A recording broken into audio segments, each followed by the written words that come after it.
and welcome to Stories of Scotland, a podcast that looks at the heritage and environments of this strange and wonderful country. I'm Jenny. And I'm Annie. And this episode is inspired by an enchanting answer to a question that I asked my grandfather several moons ago. Where is the most beautiful place in Scotland? Now, the clip is only 45 seconds, so let's hear this directly from Papa. What do you think is the most beautiful place you've seen in Scotland? In Scotland? Oh, well. I like the Gruinard Island. That's down in the Frusher, of course. That's where that walk I was telling you about. We finished up at walking down the Gruinard Island. It's a waterfall, and it's nothing but waterfalls all the way down the gully, you know. And you can't really get near it because it's a big steep drop, but you can walk along the top, and you get some lovely views of it. What they call the Gruinard Island, because it's that high a waterfall. I think that's why it would called the Gruinard Island. Now, what I love about this answer is that neither of us are from the borders, Annie, so we don't know anything about this area at all, or the specific place your granddad's talking about. When we heard him talk about the Grey Mare's Tail, we were intrigued to know more about it. To be considered the most beautiful place in Scotland is a huge accolade to be handed from someone who's lived over 80 years in Scotland and seen almost every corner of the country. So we started digging and we found some wonderful stories that are really grounded in what the ground actually is what I've been looking at, geology. That explains why your hands are so muddy, Jenny. No, that's actually not the same reason. Gardening. She's been doing gardening. But I can see in your eyes that you can't wait to take us through deep time. Yeah. And I'm excited to get into some of the history that I've found about the area being used as a secret hiding place for a group of religious rebels. But first, let's get some descriptions of this landscape to try and understand just why my papa considers it such an incredible landscape. So, Jenny, here's an article from a correspondent of The Scotsman from 1823. A moderate feeling of danger, strong enough to banish our everyday thoughts and awe the spirit into a solemn calm. This is to be classed among our most intense pleasures. Such a feeling I have enjoyed when standing alone at the foot of a fine cascade called the Grey Mare's Tail in Craigieburn Valley near Moffat. The water pours down at one single leap from a height and falls into a small pool, surrounded by steep rocks shaped into a cavity, something like the pit of a lime kiln. It is just wide enough to let the stream escape, but too narrow, steep, and full of eddies and whirlpools for the foot of a traveller. To the pool you descend with great difficulty. Here you stand at the bottom of a deep, circular cave, imprisoned by a vast, threatening, perpendicular wall of rocks, with a cataract thundering at your feet, so near that you may almost touch it with your hand, while you are without the power of sudden escape. Your eyes and ears give you sensations of sublimity and terror. About you, you see nothing but the blue sky and roaring waters, which seem to pour down from it at this impending precipice. The incessant thundering sound makes you look anxiously round from time to time to see whether some convulsion of nature is heaving the precipices from their base to bury you under their ruins. Wow, Jenny, that was an incredible reading. Thank you, Annie. I feel I really embodied the power of the waterfall there. You really channeled and streamed the Grey Mare's Tail waterfall perfectly. So this waterfall is so big that it fills you with the sublime awe and terror of nature. It's almost 200 feet high.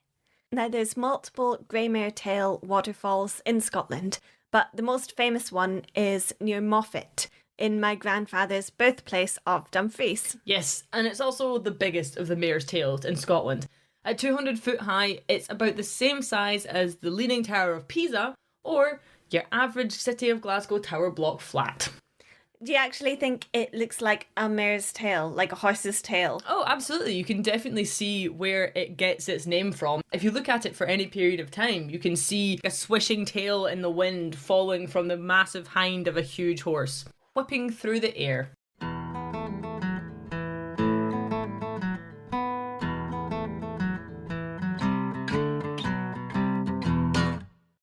The grey mare's tail is a tall and thin line of water falling, so it's not this big, thick, thundering waterfall, it's much smaller. And it threads itself through this tight V-shaped valley as it falls over 60 metres to the valley floor. The waterfall itself is fed by the Tail Burn, which flows from Loch Skene. This little loch is nestled high up in one of the highest hills in southern Scotland. And these aren't like the craggy, raw peaks on the northwest. This is a more subtle landscape. It doesn't yell loudly to get your attention, but it pulls you in and seduces you with its calmness and smooth, heather-covered hills. And these heather-covered hills are actually composed of mudstones, which is a sedimentary rock. Oh, you ready, Annie? You ready? We're hitting the geology. We're hitting it hard. I can see it in your face. You're excited. Am I, Jenny? Am I really? Now, this rock was formed between 500 and 400 million years ago, which I'm sure you'll agree, Annie, is a really long time. Yes, I mean, that's quite a long time. No, like a really long time. Okay, I get you. It's a long time ago, Jenny. Imagine it is 500 million years ago, and you're floating on a calm ocean with land just about in sight in the distance. I'm floating like a jellyfish at the top wave. No, I think at this point, actually, sharks are just about evolving, so I wouldn't advise just floating there. Then what am I floating on? You choose. You can either be Tom Hanks' Castaway Raft or a catamaran. Can I be a half boat? That wasn't an option, but I guess so. So you're floating here in this 500 million year old half boat, and below you, the water contains lots of tiny particles of stone.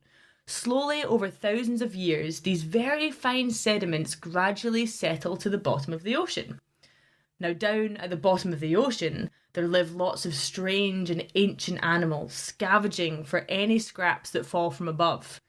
Now, they eventually die and also get buried under this fine sediment that is falling from above. Over time, so much sediment accumulates that our original layer is now compressed under the weight of many, many more layers of mud. And this turns into rock. Now, if you imagine this cycle repeating with new sediments on top, slowly being compressed and turning to rock, and so on and so forth, this creates old rock on the bottom and new rock on the top. So for all of this to happen, I would need to be in my half boat for quite some time. Yeah, a very long time. I'd suggest you bring a fishing rod with you on your half boat. Excellent.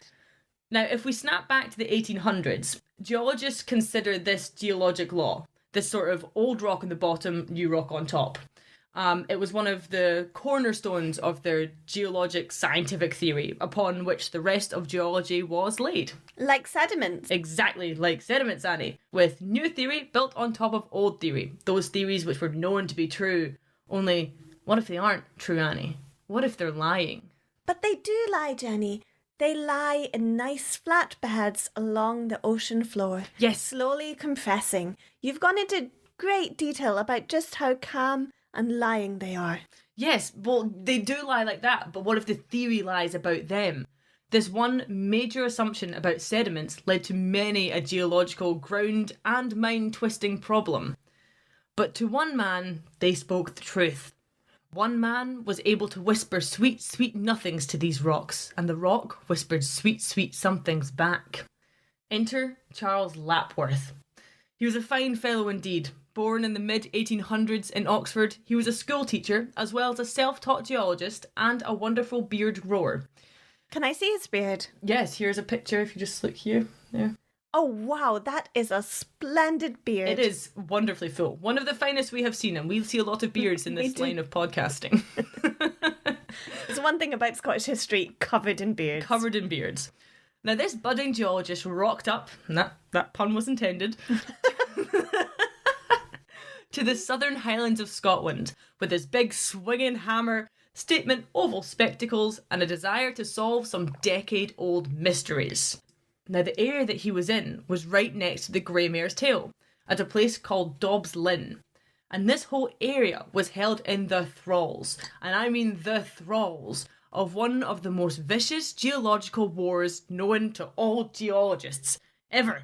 In the history of old men arguing about rocks, and there's a long and rich history about this, let me tell you, but I won't actually tell you because we don't have 400 million years.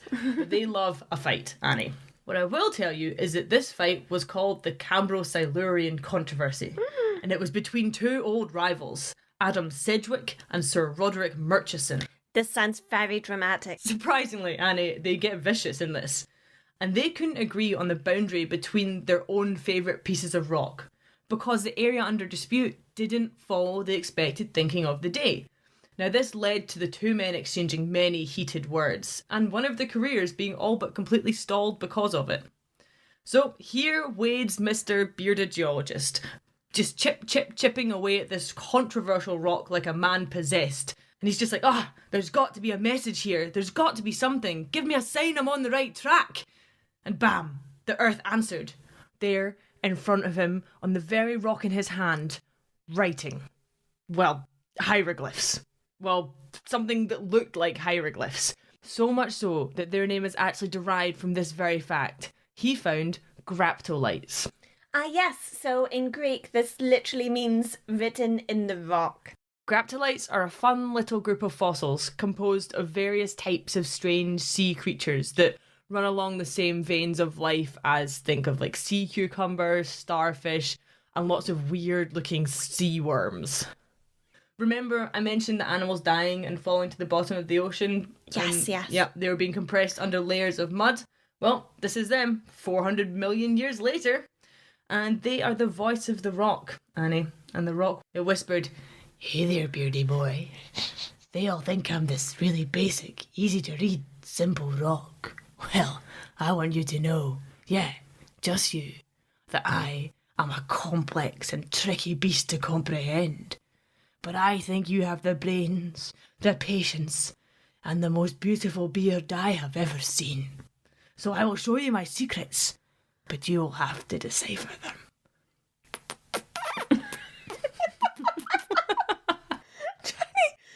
Did you get a degree in environmental science? I literally studied geology at university. This is how I taught myself it. Is this why you've got a rock collection, so you can go to your bedroom and someone loves you? I just get so lonely. But after this, Annie, they made sweet history. They made history. Yes, they did. To cut a long story medium, what he read in the rocks didn't seem to make any sense. But he trusted the Whispering Stones. And over time, using incredibly detailed mapping, he figured out that these grapholites could be separated into 3 distinct categories, each of a different age. And thus he was able to accurately age the rock in front of him. And what he managed to show was that what was thought to be one big block of normally laid mudstone with the young on top and the old on the bottom was actually a thin layer of mud rock that had been repeatedly folded and faulted back over itself to make a much thicker layer. Like when you're making puff pastry and you have to keep folding the dough to build up layers. Kind of. I've never made puff pastry, but yes, Annie, I trust you. Rock can do that. And he was the first person to prove this, that rock, solid, hard, build your house out of it rock, could be folded on top of itself so that not only could it be upside down, but also so that older rock could be on top of younger rock. Now this went against the age-old geologic rule, but Annie, it was written right there in the rocks. And the rocks don't lie, Jenny. No, they don't. They whisper their gentle truths to anyone patient and observant enough. And I love this story, as it literally changed the history of the world as we know it. This revelation expanded the geological thinking and theory of the time, and allowed for so many old fights to finally be solved, including the Highland Controversy, which is considered the most important advancement in the understanding of geological processes ever. Well, yes, this all did happen in Scotland, And the same processes happened all over the world. So from our little country, this wealth of geologic study, theory, and fact was developed, though I'm not 100% sure that the whispering stones actually whispered.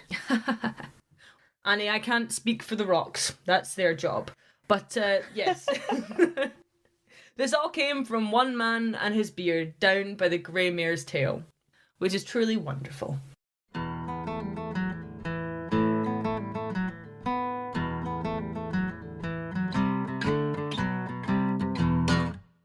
So the grey mare's tail is also known as a hiding place for the Covenanters. The Covenanters?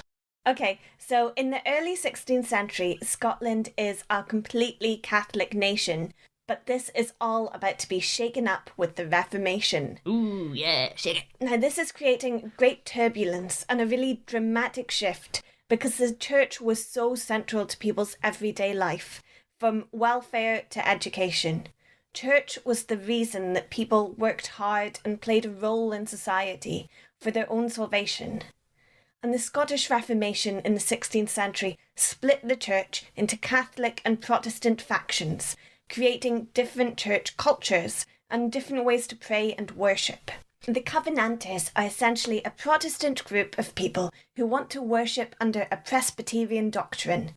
Just imagine a heady cloud of Old Testament rhetoric and strict Presbyterianism. Wow, that's quite the complicated cloud, Addy. I don't think we got taught that one in my environmental science studies. Well, the Covenanters were Presbyterians, so they're not an actual cloud. What? And they're trying to protect their beliefs cemented in the 16th century, though the Covenanters themselves come into play in the 17th, but they often end up as martyrs. There's actually some incredible histories of their martyrdom, but this isn't going to be one of them, so don't worry. And they had some, quite frankly, excellent